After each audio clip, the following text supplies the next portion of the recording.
Jackson was determined to change Washington and America, and he did so with lightning speed. The first major piece of legislation that he recommended and got passed was the Indian Removal Act of 1830. This act empowered Jackson to forcibly evict all the Indian tribes living east of the Mississippi River. 5 Indian nations were directly affected.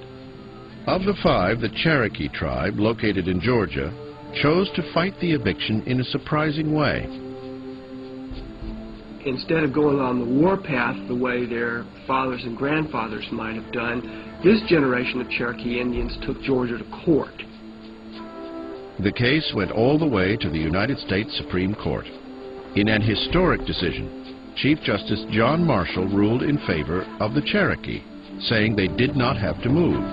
But Andrew Jackson thought differently. Jackson said of Marshall, he made his ruling, now let him enforce it. The result was that they were rounded up at gunpoint and forced to move.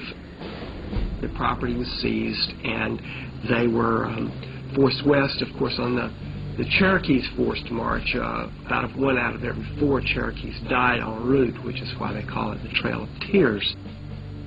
It is, without a doubt, the most controversial decision Jackson would make in his career, and is one of the saddest chapters in American history.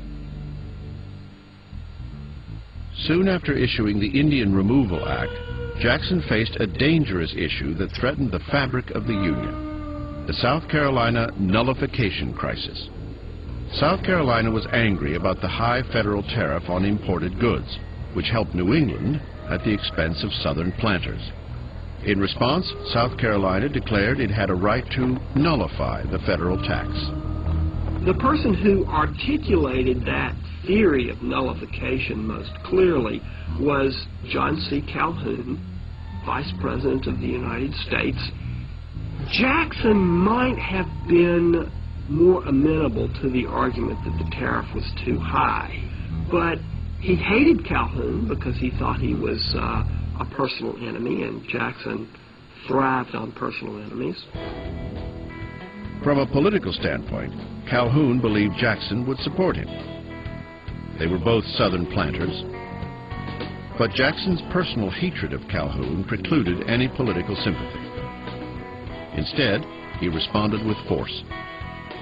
Jackson threatened to have a civil war. He threatened to raise an army, go into South Carolina, hang John C. Calhoun from the first tree.